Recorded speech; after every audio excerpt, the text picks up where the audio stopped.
නිපුණ මෙතන ලක්ෂ 5ක් තියෙනවා. ඔයා කැමති නම් මේ ලක්ෂ 5 ගන්න පුළුවන්. හැබැයි නර්තනාවට ඇරලා ඔයා මගේ වෙන්න ඕන. මොනවද මැඩම් මේ කියන්නේ?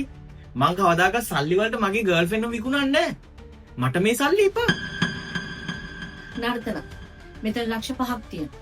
ඔයාට ඕන නම් මේ ලක්ෂ 5 අරගෙන යන්න පුළුවන්. හැබැයි දැන් ඉඳලා බෝයිෆ්‍රෙන්ඩ් අතරින්න ඕන. මැඩම් මෙතන හරියටම ලක්ෂ 5ක් තියෙනවද? of course. දැන් හරියටම ලක්ෂ 5ක් තියෙනවා. මැඩම් මේ සෙල්ලම ඇති. මේ මොකද්ද මේ කරන්න හදන්නේ? මෙයා කවදාකවත් සල්ලි වලට මාව දාලා යන්නේ නැහැ. අනිත් එක මැඩම් සල්ලි වලට ආදරේ කවදාකවත් ගන්න බෑ. මැඩම් මේ මොනව කරනවද මන්දා? අනිත් එක මැඩම් අපි මේ මාස 3කින් කසාද පදින්න ඉන්නේ. මැඩම් මම කවදාවත් මගේ ඇස් දෙකෙන් ලක්ෂ 5ක් දැකලා නැහැ. අනිත් එක මැඩම් මම කොච්චර කාලයක් මේ ඔෆිස් එකේ වැඩ කරන්න ඕනද මේ වගේ සල්ලි ගන්න? හරියටම හරි නර්තන.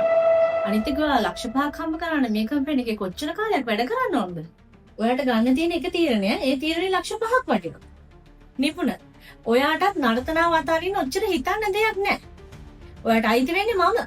අනිත් එක නිපුණ ඔයා හොඳටම දන්නවා ඔයාටයි මට එකතුල මේ කම්පැනි එක කොච්චර හොඳට කරගෙන යන්න පුළුවන්ද කියලා. තව එකක්. ඔයා හොඳටම දන්නවා අද වෙනකොට අපේ කම්පැනි එක තියෙන්නේ ලංකාවේ මොන වගේ තත්ත්වයකද කියලා. අනිත් එක ඔයාට නර්තනාව අතරින් ඔච්චර හිතන්න දෙයක් මේ හන්නු නිපුණ ඔයා දන්නවනේ ලක්ෂ 5ක් කියන්නේ අපේ ගෙදරට කොච්චර ලොකු මුදලක්ද කියලා. මේ සල්ලි ගත්තොත් මට පුළුවන් අම්මගේ තාත්තගේ බෙහෙත් ටික හරි හරියට කරන්න. ඉතින් මං හිතන්නේ මේ වෙලාවේ මේ මැඩම් කියන කතාව සාධාරණයි කියලා. නර්තන ඔයා කොහොමද එහෙම කතා කරන්නේ? අපේ වෙඩින් එක තාම මාස 3කින් තියෙනවා. මේ ලක්ෂ 5ක් අපි හොයාගමු. විකාර දොඩවන්න එපා. මැඩම් මේ කතාව ඉතින් නතර කරමු. නිපුණ ඔයා කොහොමද කියන්නේ ලක්ෂ 5ක් හොයලා දෙන්නම් කියලා? මගේ ගෙදර ප්‍රශ්නයක් වෙලා මට සල්ලි ඕන වෙච්ච හැම වෙලේම ඔයා කිව්වා ඔයාලගේ සල්ලි නැහැ කියලා. ඉතින් ඔයා කොහොමද හැම වෙලාව මට ලක්ෂ 5ක් හොයලා දෙන්නම් කියලා කියන්නේ?